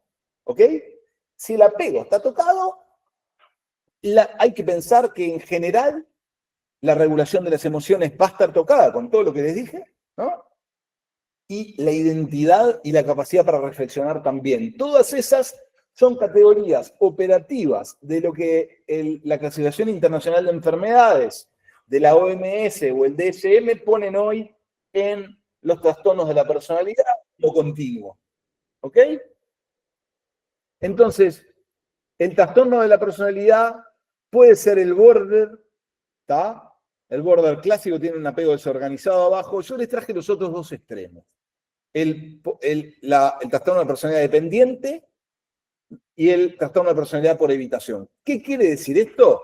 Quiere decir que el patrón de dependencia contra dependencia se volvió un patrón emocional, cognitivo, conductual, que baña la vida del sujeto, está a través del tiempo y le genera problemas intrapsíquicos e interpersonales. La personalidad dependiente para el DSM se define como la necesidad general y excesiva de que se ocupen de uno. Esto además ocasiona un comportamiento de sumisión, adhesión a las normas y temores de separación. No es infrecuente que te digan, ¿y vos qué pensás? ¿Qué harías? ¿Qué tengo que hacer? ¿Qué tengo que hacer? Al psicólogo, ¿no? ¿Me caso o no me caso? ¿Dejo el trabajo o no lo dejo? Esto no es un chiste, es real, de todos los días, ¿no? Los criterios clave, o por ejemplo, que uno sepa que en noviembre, ¿no? Octubre, noviembre, tienen que empezar a avisarle que nos vamos de vacaciones en enero. Porque si no, se deprime o hace lo que nosotros llamamos acting out, ¿no? Que es, digamos, digamos, alguna conducta autodestructiva. Los criterios para tomar las decisiones cotidianas requieren un grado exagerado de consejo, que otros asuman la responsabilidad, una urgencia por buscar otra relación como fuente de cuidado, de apoyo, ¿no? Esto es como si fuera el modo pasivo del OPD2, ¿no? Y el por evitación es un patrón de inhibición social, sienten que son incompetentes, hipersensibles a la evaluación negativa, evitan trabajos o actividades sociales que impliquen contacto con los demás, tienen miedo a la crítica, y aunque parecen opuestos, ambos trastornos tienen el núcleo de profunda inseguridad y baja autoestima, con diferentes estrategias para regular el miedo a la dependencia o a la fusión. ¿Ah? A mí me gusta pensarlo de esta forma, que la personalidad existe en un continuo, ¿no? Y no en una categoría binaria, sano-enfermo, y que esta perspectiva, esto que estamos diciendo está defendido en este momento por todas las corrientes psicoterapéuticas y psiquiátricas, ¿no? Digamos, estamos todos de acuerdo en que es una dimensión que tiene un continuo, ¿no? Y a mí me gusta pensarlo como un semáforo. En el verde está lo saludable, rasgos de personalidad son flexibles. Por ejemplo, todos tenemos rasgos dependientes funcionales, todos valoramos el consejo de nuestra pareja, o disfrutamos que nos cuiden, o tenemos rasgos evitativos funcionales, ¿no? Somos prudentes antes de abrirnos emocionalmente, necesitamos tiempo para pensar, ¿no? Vamos adaptándonos al contexto. Otra cosa es que aquí le pongo el amarillo, es el neurótico. Los rasgos se vuelven más rígidos, comienzan a generar patrones de sufrimiento recurrentes. Notamos que siempre terminamos en relaciones donde estamos ansiosos porque tememos que nos abandonen, nos cuesta la intimidad, ¿no? Pero en otras áreas de la vida, en el trabajo, en las amistades, las cosas funcionan medianamente bien. ¿Tá?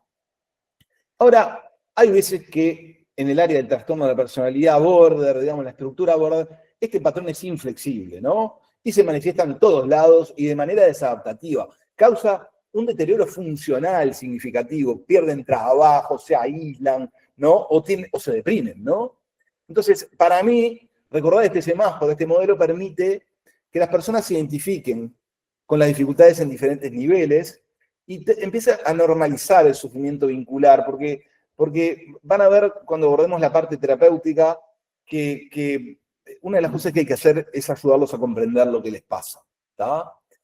La diferencia esencial entre un rasgo y un trastorno es la inflexibilidad adaptativa. ¿Tá? Me parece que quedó claro si es posible para el sujeto o no modular su conducta, ¿no? O si está atrapado y se comporta de la misma manera y con los mismos lentes en cualquier lado. Bueno, por último, ¿tá? Entonces ahí lo que vimos en esta sección, ¿tá? Vimos cómo se manifiesta para la psiquiatría y los niveles de funcionamiento. Y por último lo que vamos a ver son, desde una perspectiva psicodinámica, pero en realidad podríamos decir que también es una perspectiva de los factores comunes de la psicoterapia, ¿tá?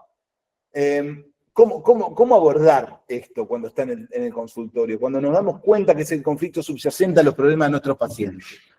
Entonces, la idea, obviamente, no se puede suprimir la necesidad de apego, lo que hay que tratar de hacer es modular la sensibilidad del sistema, elaborar los modelos operativos internos, fortalecer la función yoica, la regulación emocional, la capacidad para mentalizar, Y en términos de la metáfora utilizada a lo largo del trabajo, sería como recalibrar el detector de humo, de modo que pueda discriminar mejor entre señales de peligro real y señales ambiguas, y transformar la alarma en un estímulo para la reflexión, antes que en un disparador de un impulso, de una acción impulsiva, ¿entienden? Doctor, yo ahora me doy cuenta, ya semanas antes, cuando estoy por viajar, que empiezo a sentir una sensación que me recorre las piernas y mi mente empieza a pensar en que puedo morir, ¿no?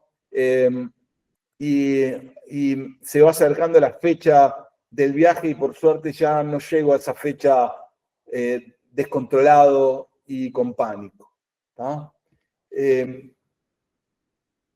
Y entonces, acá, como en todas las temáticas que nosotros tratamos, la relación terapéutica y en particular la forma en que se constituye y trabaja el encuadre, van a ver, la transferencia, la constancia del objeto, ¿sí? Y la mentalización, todos temas del saber, son el principal contexto en donde se produce el cambio.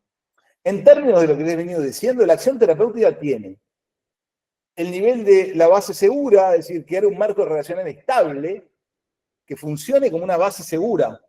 Esto, ¿no? El encuadre, el contrato terapéutico, es lo más importante que necesitan estos pacientes. Es a través de la internalización de un mismo día, una misma hora y una persona consistente que van a empezar a cambiar su modelo interno. Además, hay que dar una narrativa comprensiva. ¿Qué quiere decir esto? El paciente tiene que entender lo que le sucede. ¿Tá? Hay que psicoeducar sobre apego o sobre lo que ustedes quieran, cual sea su teoría útil. ¿Tá? Hay que explicarles las cosas al inicio del tratamiento si nosotros pensamos que lo sabemos. Porque esto desactiva culpa, estigma, sensación de extrañeza, ¿no? Te dicen, ay, no puedo creer, hay otros que les pasa lo mismo. ¿Ok? Y luego trabajar en profundidad en la relación transferencial, los mecanismos que sostienen la hiperactivación, la desactivación, que son los que le venimos diciendo, constancia de objeto, mentalización, conflicto, individuación, dependencia.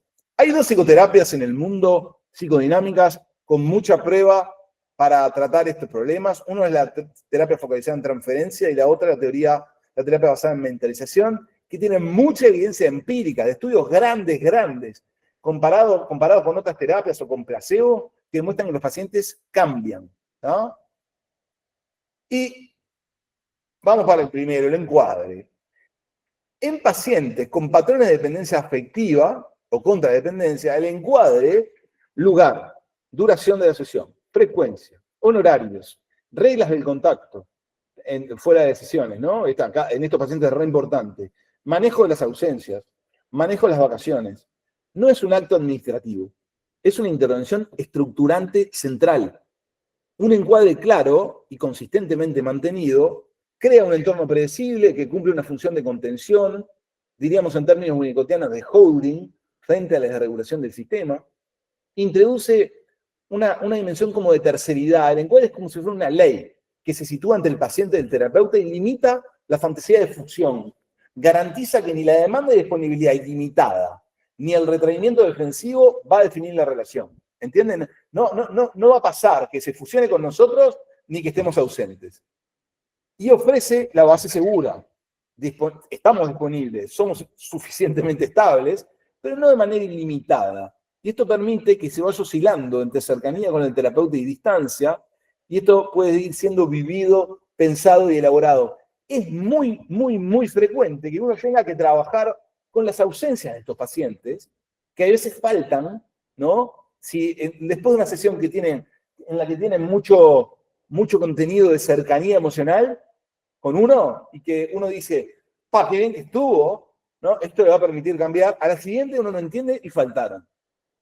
Entonces uno vuelve sobre eso y trabaja sobre qué significa la falta. Esta estructura es relevante cuando la historia temprana estuvo marcada por inconsistencia, intrusión, negligencia, cuando el detector se descalibró, ¿no? Y entonces, fíjense esto, y esto nosotros en el Centro 1 es una regla central, todos los días, a la misma hora y en el mismo consultorio. Si el terapeuta flexibiliza el encuadre en exceso, responde permanentemente fuera de hora, hace cambios reiterados sin justificación o tiene una disponibilidad un poco difusa, corre el riesgo de reforzar la hiperactivación. Favorece una dependencia iatrogénica, en realidad, en lugar de favorecer internalizar límites y función reguladora. En cambio, un encuadre firme, explicitable, permite que el paciente experimente, como si de una forma estaca, ¿no? Y juegue sobre esos límites, ¿no? Es decir, ¿qué pretendemos que aprenda? Que es posible estar en relación sin fusionarte y sin soportar la separación como una aniquilación. La psicoeducación, como les decía, tiene un sentido psicodinámico para mí. Se orienta a fortalecer el yo. Nancy McWilliams, que es una autora que a mí me encanta, dice que toda psicoterapia de orientación analítica tiene un componente educativo en la medida en que ayuda al paciente a comprender su propia configuración de personalidad y sus modos de defensa. Entonces, al trabajar con el apego, con los conceptos desarrollados en la clase de hoy, ¿no? El terapeuta da un marco para comprender, favorece una posición en que el paciente aprende a decir, estoy pensando nuevamente en que me va a abandonar, ¿no? Y no es más un dato incuestionable de la realidad. Y favorece, por lo tanto, la autoobservación cuando el detector de humo está hiperactivo. Pasa como decir, estoy roto, a decir, bueno, así aprendí yo a organizar mi experiencia emocional y es posible que esto cambie, que eso es otra cosa que hay que comunicar, ¿tá? ¿No? Los que estudian, los que investigan en proceso de terapéutico, ¿no? Trans escuela, dicen que el motor del cambio en psicoterapia es la alianza terapéutica y la alianza está definida por alguien que sufre y busca ayuda, alguien que está dispuesto a darla y un marco que ambos comparten como explicativo de lo que sucede y el cambio. Sea cual sea, ¿eh? Yo acá no estoy tratando de vender una escuela. ¿Tá? Y lo otro para mí fundamental es el análisis de la transferencia y de las relaciones objetales. ¿Qué quiere decir esto? La transferencia, entendida como la repetición de lo sucedido en el pasado, para hacerlo muy simple, ¿no?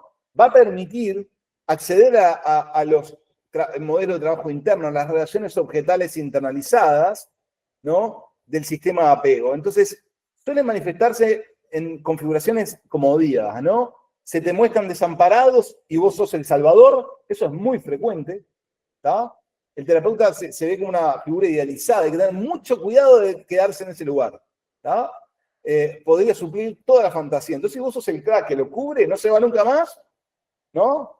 Pero no lo estás tratando, ¿tá? Y lo otro es aparecer como rechazado y sentirte a vos como frío, negligente o castigador, ¿tá? Entonces, ante frustraciones mínimas, el terapeuta es percibido como ausente, indiferente, sádico, ¿tá? Entonces, ¿qué se hace? ¿Qué se hace?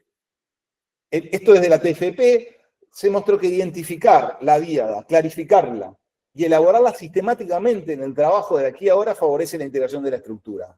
¿Qué quiere decir? Si en este momento parece que yo soy alguien que se desentiende de vos y no estoy disponible, ¿no? O en este momento parece que vos sos un niño que no puede hacer las cosas solo y yo soy como un papá que estaría acá para decirte si te podés casar o no te podés casar, ¿tá?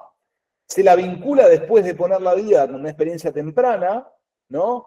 Y con modelos operativos internos, que esto se parece mucho a como vos describías a tu mamá cuando se enojaba contigo, ¿no? Y se señala cómo se repite en otros contextos, ¿no? Con parejas, con amistades, con figuras de autoridad. Entonces, buena parte de lo que otros modelos describen como los esquemas relacionales, los cognitivos, ¿no?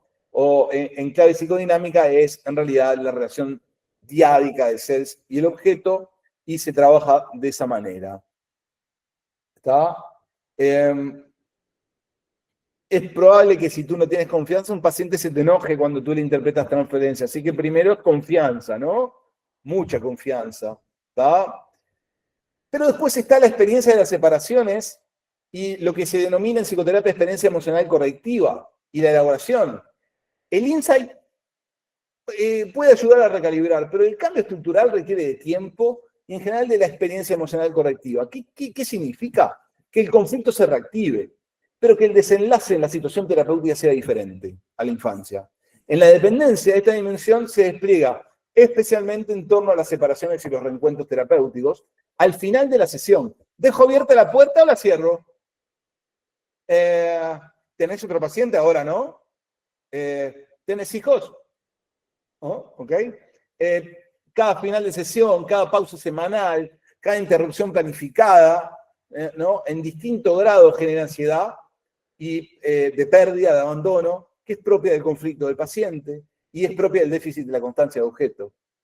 El terapeuta no busca simplemente tranquilizar o minimizar ahí. No es nuestro trabajo. En realidad, lo que hay que hacer es explorar el significado psíquico de lo sentido por el paciente. ¿Qué fantasma de abandono se reactivó? ¿Cómo es vivido el tiempo sin vos? ¿Qué representaciones del terapeuta prevalecen en su ausencia? La reapertura del espacio, con un terapeuta que reaparece dentro de los límites convenidos, sin retaliación, sin volverse intrusivo, sin ser indiferente, es una experiencia repetida que empieza a dosarse y que genera cambio en el modelo interno de ese paciente. Entonces, la experiencia es correctiva en la medida que el paciente constata no solo intelectualmente, sino afectivamente, que la separación no equivale a la aniquilación del vínculo. Sin embargo, para que tenga efecto duradero es necesario el proceso de elaboración.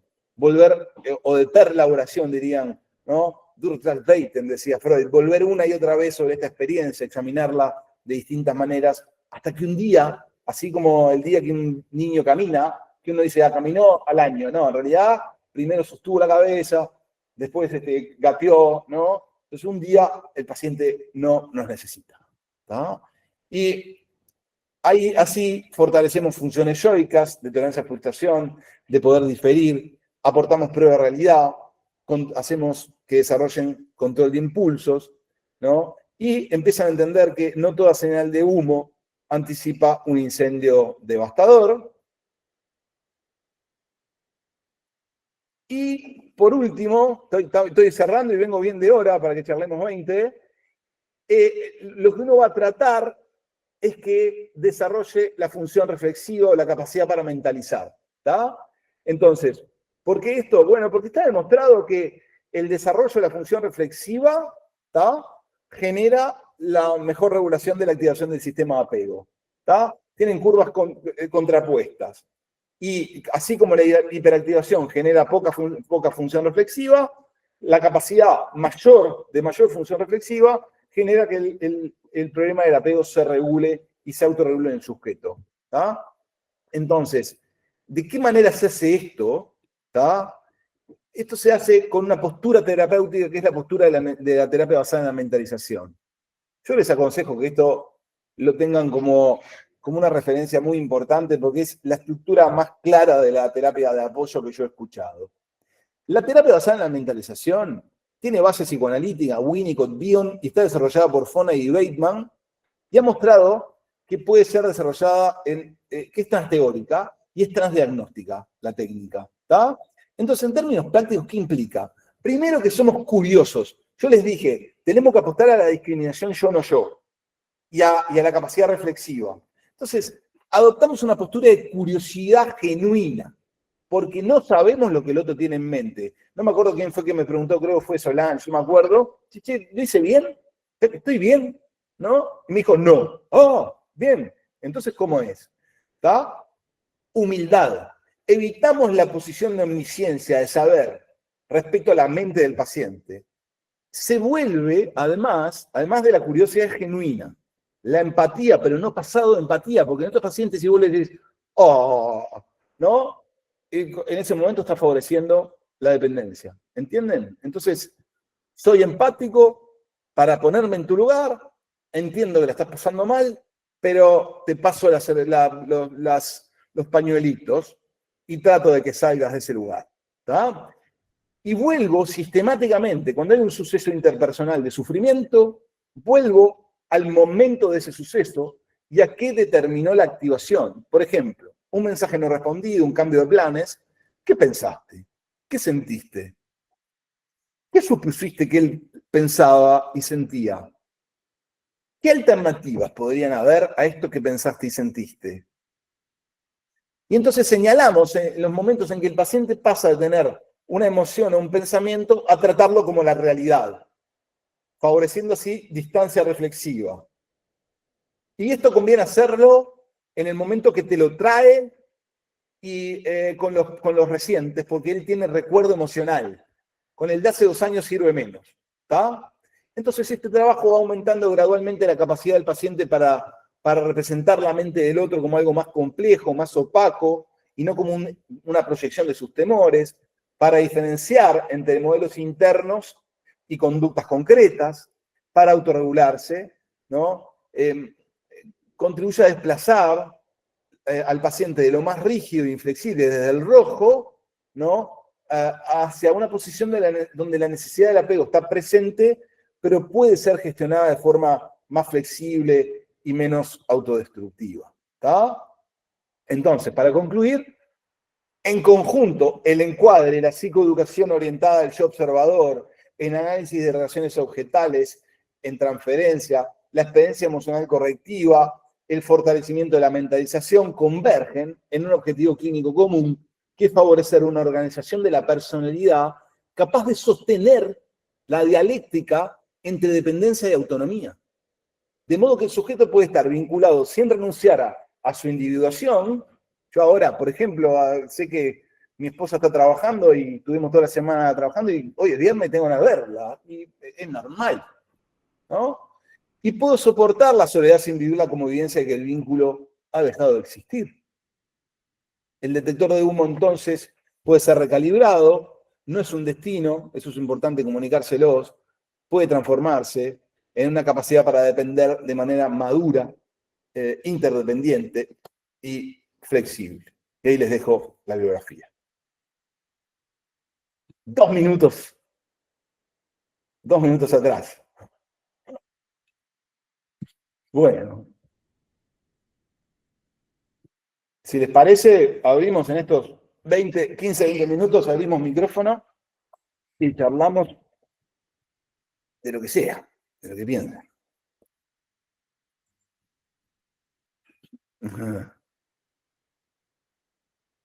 A ver quiénes están por ahí. ¿Cuántos somos? 27. Tenemos hasta las 4. Abran micrófonos tranquilamente. Veo a mi amiga ahí. Veo a mi amiga Rosario.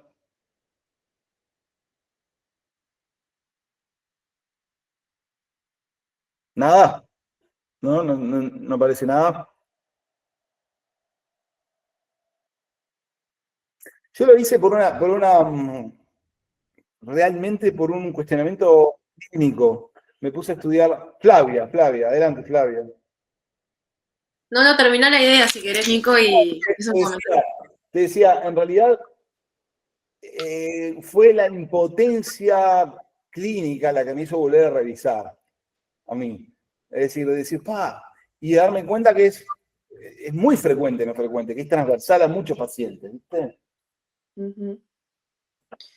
Bueno, primero te quería agradecer, estuvo muy bueno, muy completo. Nada, fui como reflexionando sobre muchas cosas durante toda la presentación, pero me quedé como pensando la importancia de el trabajo con familias, cuando estamos trabajando con niños, niñas y adolescentes, porque bueno, obviamente en adultos también es como un poco más difícil de acompañar porque estos patrones ya están como más rigidizados en cierto punto. Como que el trabajo con niños es también como prevención, ¿no? Podemos prevenir mucho más de estos adultos sufrientes.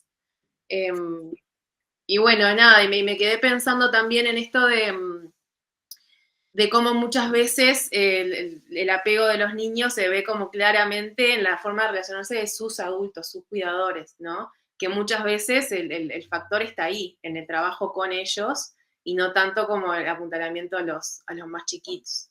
Se ve en muchos centros educativos, hay una compañera puso en el chat esto de los centros educativos, se ve mucho en el momento de adaptación en los CAIF, ¿no? El periodo de iniciación, donde en realidad los niños están perfectamente prontos para empezar, pero sus familias tienen como esta resistencia que hace que los niños duden de que el lugar es seguro, que el lugar es un lugar educativo, que tiene que, ¿no?, empezar a vincularse con otros referentes, que la va a pasar bien, y eso es prácticamente la fortaleza tiene que ser en el trabajo con los adultos que están acompañando ese periodo.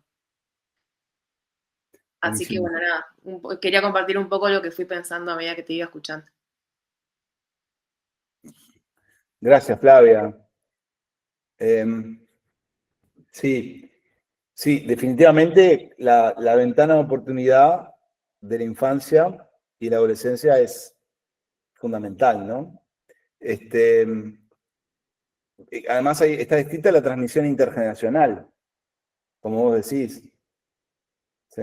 Me hiciste pensar mientras hablabas en cómo las madres se quedan alrededor de las rejas de los jardines, ¿no? Mirando al hijo para adentro o no se quieren ir, ¿no? Sí.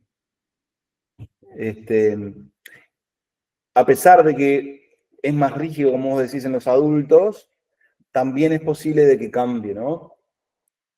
Sí, de esto se trata muchas veces.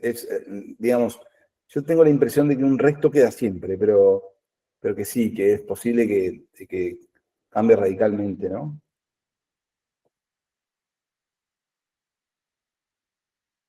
Los demás,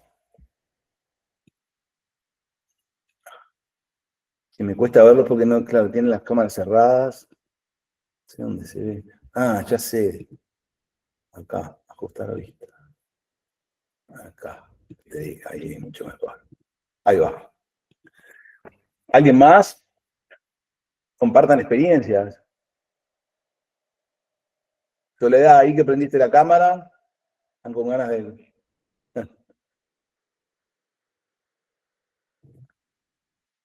¿Alguien del equipo?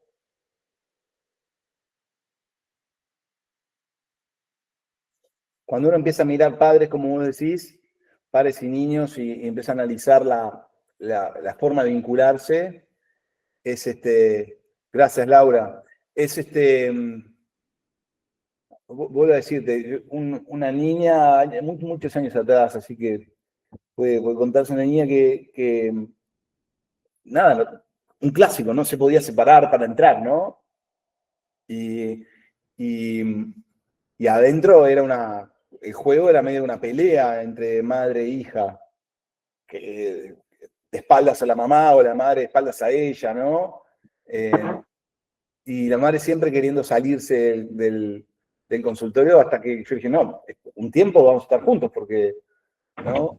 Y progresivamente pudieron empezar a jugar, a encontrarse, ¿no? Y un día, como te dije, abrimos la puerta, ¿no? Abrimos la puerta del consultorio y, che, fulana, mamá se queda ahí, ¿no? Y se quedó ahí sentada durante pila de tiempo y yo se lo había dicho, ¿no? Pila de tiempo y la mirábamos cada tanto así, la miraba, ¿no? Hasta que un día pudimos cerrar la puerta, ¿no? Y cuando fue a buscarla, no estaba. Y se había escondido en otro consultorio, estaba con el celular, ¿no? Y entonces yo mismo, siempre recuerdo esto porque yo mismo temí que no estuviera. Y entonces hubo que trabajar con la madre de vuelta. Y son patrones que son inconscientes, ¿viste? Son inconscientes. Vos decías hoy, perdón, algunos ejemplos. Cuando hablaste hoy de los mensajes, me parece que eso tiene muchísima actualidad, porque lo vemos mucho con los pacientes, ¿no? Esta cuestión de, no me respondió, y le escribí hace 3 horas y no me responde, y todos los planteamientos, las discusiones, porque no les contestan a tiempo, digo, ¿no? Y me parece bien interesante esta cosa de por qué pasa en ese momento, cómo ya no razonan, lo que vos decías de la mentalización y el abandono, ¿no? El sentimiento de abandono. Bueno, no me contestó en 3 horas, o sea, desapareció el objeto, no está más. ¿Dónde está? Esto lo vemos todo el tiempo ahora con el tema de los celulares y continuos mensajes todo el tiempo tienen que contestar, ¿verdad? Sí, estoy trabajando. Yo hablaba el otro día con un paciente que puede estar trabajando según el trabajo que tiene cada uno, y le costaba entender, ¿no? Que la pareja tiene un trabajo donde no puede contestar en realidad en determinados momentos, ¿no? Y sin embargo es una persona que razona, pero en esos momentos, como vos decías, no razona. No, Y viste que entra no. en un estado ansioso, ¿verdad? Que después genera discusiones con su pareja, y esto lo vemos un montón, con esta cuestión de continuo contacto de mensajes que tenemos ahora, ¿no? Sí, sí. Sí, que parece que estuviéramos todo el tiempo juntos, ¿no? Pero no. ¿Qué pasa cuando alguien no contesta? Ese. A mí me ha pasado que la expresión, el motivo de consulta inicial, muchas veces son las crisis de pánico. Uno empieza a indagar después y está la separación atrás, ¿no? Pánico, ¿qué dice? Pánico grave, ¿no? Y algunas quedan con un miedo bárbaro de repetirlas.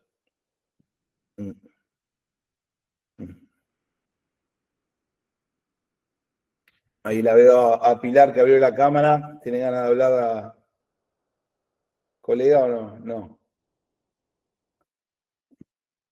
Me perdí una parte, pero prendió Soledad la cámara y yo ya conozco a Soledad. Bueno, Soledad. Pilar Vázquez. No, yo escucho nomás hoy. Pero estuvo muy bueno lo que escuché, me encantó. Más bien lo de Winnicott, por supuesto. Fanática de Winnicott, Pilar. ¿Puedo una preguntita, Nico? Maxi, ¿qué dice? ¿Cómo va? Te escuchaba hablar de las... bueno, súper interesante, muchas gracias por la presentación, la verdad impecable. Pensaba el tipo de intervenciones, ¿no? Vos mencionabas ahí, hablabas de modos prementalizadores, y yo me preguntaba, para este tipo de conflicto que vos destacás como central, primero, si suele estar asociado en adultos, o vos lo has visto, por lo menos desde el modelo OPD, con otro tipo de conflictos, es decir, si, ¿no? A nivel de la conflictiva, cuando hay estructuras, digamos, medianamente. Y en segundo lugar, ¿cómo son las intervenciones cuando las estructuras no están tan bien integradas, ¿no? Buenísimo. Si Maxi, cambia mucho la técnica. En general, viste que el OPD lo que hace es toma los desarrollos teóricos y lo transforma en una operación. Este es el conflicto 1 en OPD, ¿tá? Que hay 7 conflictos descritos, y se llama de individuación-dependencia, y se habla de la angustia, como siempre en los conflictos el OPD describe el tipo de angustia, la transferencia, la contratransferencia. La angustia es una angustia de aniquilación o existencial, ¿tá? En general, cuando existe conflicto 1, la estructura está tocada, ¿tá? Es decir, tenés suficiente estructura para tener conflicto, pero como no es categorial, es dimensional, hay vulnerabilidades bastante fuertes de la estructura, ¿ok? Entonces es más difícil que tenga esta gente un conflicto dípico desarrollado o un conflicto de cuidado, ¿está? Eso es lo primero. Esa es la primera parte, porque viste, creo que tenés lectura del OPD, el OPD, una de las cosas que dice es, con estructura tocada no hay conflictos, ¿no? No es posible, ¿no? Los psicoanalistas clásicos dicen, bueno, tenés que tener un yo y un super yo para tener un conflicto entre el yo y el super yo, digamos, ¿no? Está. Pero no, este es precisamente el conflicto del punto medio, ¿viste? De decir, hay bastante estructura, pero está tocada la estructura. Son más los trastornos de personalidad que los neuróticos lo que tienen esto, ¿está? Eso es lo primero. Y después, secundario a eso, acerca de la intervención, ¿escuchaste hablar del continuo expresivo de apoyo? Ahí va. Estos son intervenciones. Luborsky. Luborsky, exactamente. ¿Tá? Estas son, yo te diría que predominantemente de apoyo a las intervenciones. Por eso traje la mentalización, ¿viste? ¿Tá? A no ser que vos veas que está inserto en una, digamos, puede pasar que tenga capacidad reflexiva que te permita alguna interpretación. En mi experiencia es, sobre todo, mentalizar, encuadre, mentalización, ¿no? Puesta como para mí, la mentalización la traigo como el oro puro de la terapia de apoyo psicodinámica. ¿Está? O sea, no necesitas saber mucho más que eso. Yo te diría después, lo que uso mucho yo es, hay un libro de Gabbard, un psiquiatra y psicoanalista americano, que en uno de sus capítulos tiene los tipos de intervención en psicoterapia, yendo desde el elogio a la confrontación e interpretación transferencial, ¿está? Una especie de reloj. Entonces, uno va viendo, ¿viste? Cuando empieza a darse cuenta o a poder reflexionar más, ahí capaz que haces la interpretación transferencial. Yo me acuerdo que a un paciente hace años atrás, a una mujer de cerca de 30 años que tenía este patrón, me acuerdo que fue lo que me planteó, no me acuerdo qué decisión me planteó, este tipo, me puedo casar, ¿no? Entonces, yo le hice una interpretación transferencial, le dije que era algo así como que ella pretendía que yo estuviera ahí para solucionar la vida y que ella se posicionaba en un lugar de incompetencia infantil. Teníamos confianza, ¿no? Y entonces se sorprendió mucho, como pasa en las interpretaciones transferenciales, tuvo el insight y a la siguiente trajo un sueño en la que estaba conduciendo un avión y yo era su copiloto, pero no tocaba el mando para pilotar, ¿no? Y el avión empezaba a caer. Y ella empezaba así, se le caía, el avión se caía, hasta que a punto de caer lograba recobrar vuelo y salir, ¿no? Entonces, vos decís, está, anduvo, ¿no? Ese sueño fue recordado mucho tiempo después y fue un pilar de insight psicoanalítico para ella poder seguir trabajando hacia adelante, ¿no? Pero yo diría predominantemente apoyo. Sí. Estamos a 3.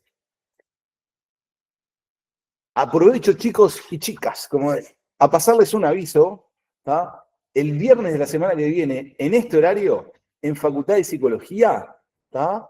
Viene Juan Pablo Jiménez, que es un psiquiatra y psicoanalista chileno que es terrible crack, está en la página web del Centro 1 esto, uno de los investigadores más impresionantes del psicoanálisis latinoamericano actual, un tipazo, viene a presentar la traducción y adaptación de un libro que es un tratado de técnica y teoría psicoanalítica, lo trae el Centro 1 y están todos invitados, es gratuito, nos encantaría que estuvieran ahí en el aula magna de las facultades, ¿tá? 14 horas, ¿tá? Y bueno, un poco eso. Vamos preparando el fin de semana, ¿qué les parece? ¿Alguna duda más, alguna cosa más? Para mí ha sido un placer hoy estar hablándoles de esto, que era una preocupación personal, de la síntesis y, como siempre, cuando uno trata de transmitir algo, aprende, así que les agradezco mucho. ¿Ah? Gracias a todos.